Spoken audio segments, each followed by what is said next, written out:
Thank you very much. Good to be back. Good to visit with you. This morning I did talk about foreign policy a bit, and I've been talking a lot about foreign policy over the last 6 months. Matter of fact, over the last decade or two, I have been talking about foreign policy. To me, it's not a complicated issue. If you look at the traditions of this country, it really was built on a non-interventionist foreign policy, and that is built on our Constitution, because it did not give permission, the Constitution has not given permission for us to so-called police the world or spread our goodness, our so-called goodness. Everything changed at the beginning of the last century, and in particular in 1914 with Woodrow Wilson, with his idealistic notion that through force you can spread our democracy around the world. Although the people weren't ready for it, those demagogues who got control of our government were able to persuade the people. And when you think about it throughout the 20th century, those individuals that advocated non-interference and non-intervention generally won the election, almost always. So it was Wilson who was contriving us to get into World War I all along. In 1916, went on, I'm going to keep us out of the war. And also FDR, likewise in 1940, although Europe was in a blaze already, he promised to keep American boys at home. So that was our tradition. That was the American feeling of non-intervention and neutrality and minding our own business. We were taking the advice of the founders who said, don't get involved. And quite frankly, the Constitution doesn't permit it. The Constitution does talk about war, and it says that if need be, the war should go ahead only with a declaration of war. One of the prime reasons of removing the control of foreign policy from the executive branch and this power to declare war was because of the oppression of the king, and they wanted to take it away from the executive branch. And they were explicit in saying that the Congress, that body that was closest to the people, would have the say that we would not go to war. And the purpose of this is to go to war rarely.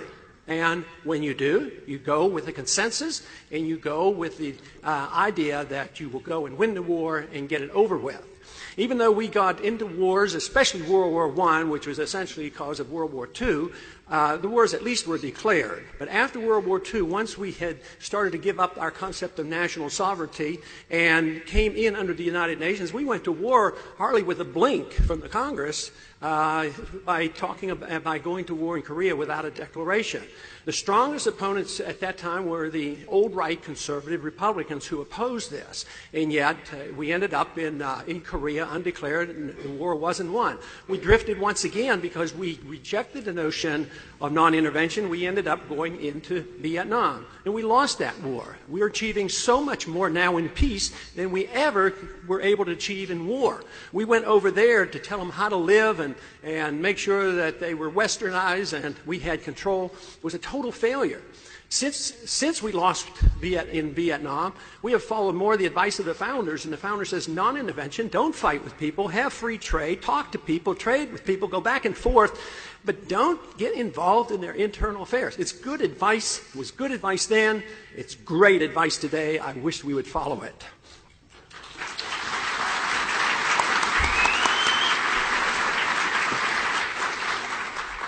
But there are a lot of shortcomings from interventionism. One, it usually never, even though there are always justifications for it, always the good justification, inevitably there are unintended consequences, all bad. And there is this principle that we talked about in the debates next called blowback. And when you interfere and get involved in other countries and you do it long enough, you're finally going to aggravate them. And that is what happened.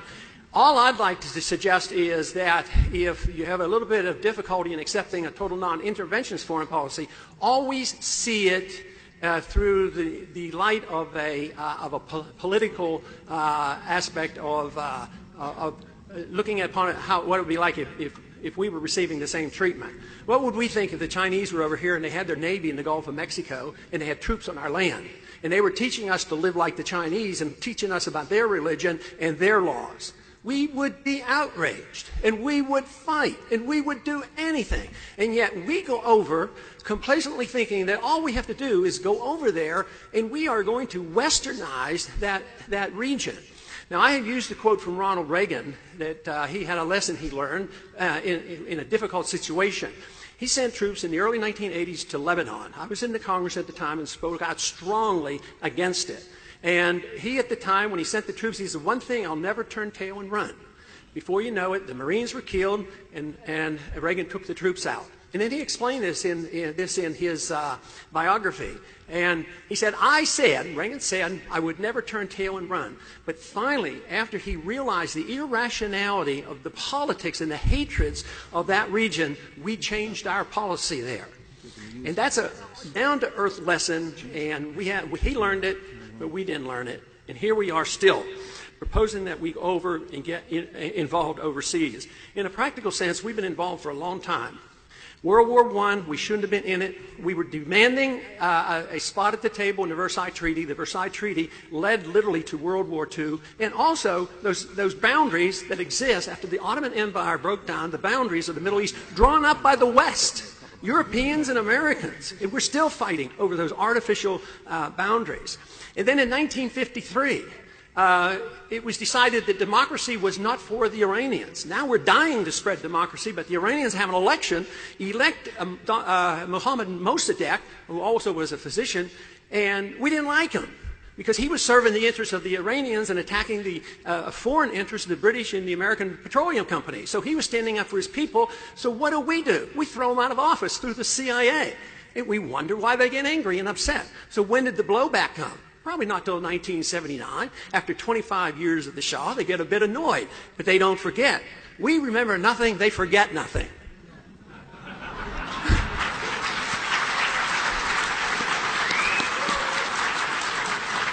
So this helped precipitate the growth of the radical Islamists. Matter of fact, we literally in the 80s subsidized the madrasa schools, the radical Islamists, because we thought, oh, this will be good. We need radicals because they're going to attack the communists. And besides, Osama bin Laden is our friend. And we're fighting for him because he's a freedom fighter.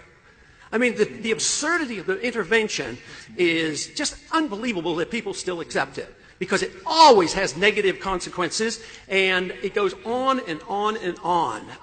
We were partners with Saddam Hussein.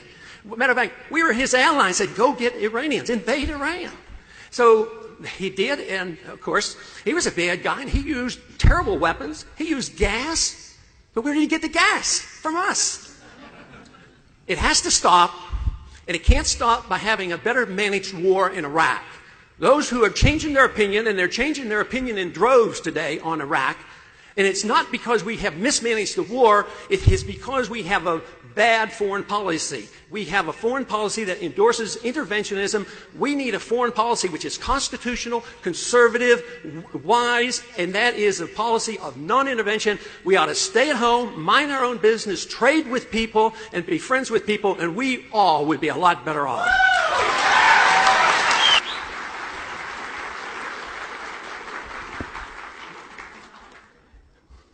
First off, I'm just wondering whether I should still offer the vice presidency to Doug Casey.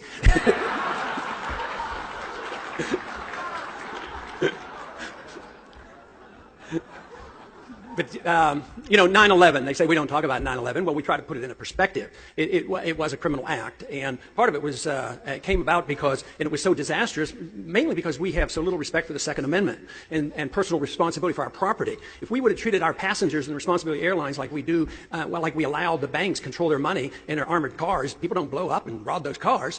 Why, if the responsibility had been on the airlines to protect their passengers and we didn't have the federal government taking over the security, the airlines might well have had guns in those cockpits, and they probably wouldn't even attack us. If they did, they would have been shot. But now we use 9/11 for the excuse for everything, perpetual war for perpetual peace. So where we go to Iraq.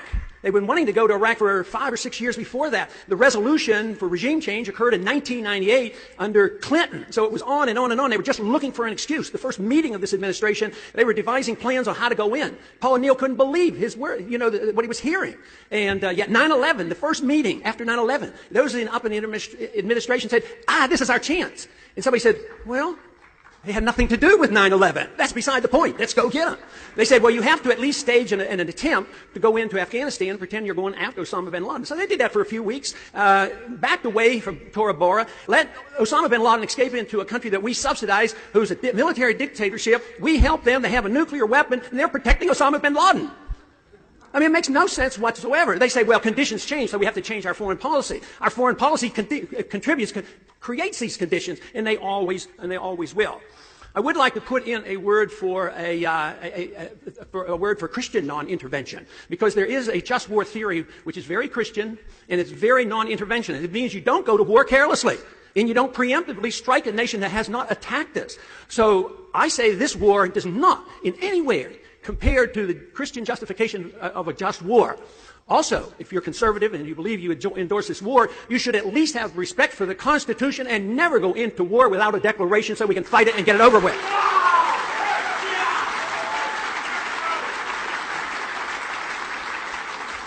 You know, Michael Schur headed up the Osama bin Laden department in the CIA and has written extensively about this. He is the world's expert on understanding Osama bin Laden. He's read everything he's ever written.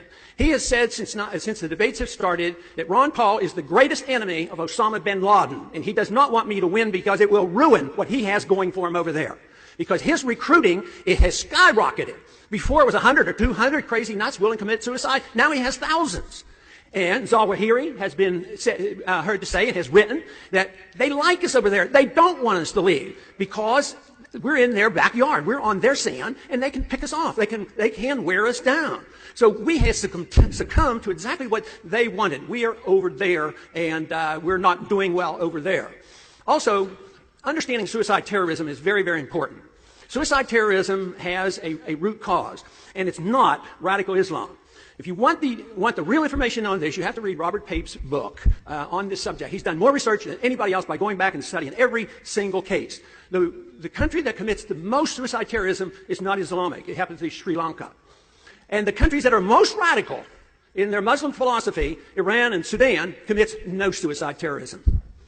And I was convinced he was wrong when I started to read his book, but he convinced me that that isn't the case. And he said the most important element to get somebody willing to commit suicide terrorism is occupation by a foreign force. Now, it is true. We did not have troops in their holy city, but Osama bin Laden used that as a major excuse. He used the Middle East, he used the bombing of Iraq, which had been going on for nearly a decade, and he used troops in Saudi Arabia. But he didn't say Saudi Arabia, he says the Arabian Peninsula. The whole peninsula is holy land to them, including Iraq. And the confirmation of this whole idea of why they come here comes from none other than Paul Wolfowitz. Paul Wolfowitz said, well, we invaded Iraq, and he said, oh, that is good, because now we can take away take the troops out of Saudi Arabia, which was the incentive for 9/11, and we will just go into Iraq. What he doesn't understand, and this is what Michael Schur explains, all of Saudi Arabia is holy land. So the fact that we don't have troops in Saudi Arabia right now means nothing. We're still over there. So the incentive is still there. So there is so much that could be done and so much could be improved by following basic fundamentals. If it were true that we had to deal with the people most responsible for 9/11, it was not the Iraqis, it was not the Iranians, it was Saudi Arabia. 15 of them. So if you had to declare war, that's where you should have gone to declare war. What we have to remember is the basic fundamentals of this country and our Constitution is non-intervention. Mind our own business. We will be stronger and a lot safer.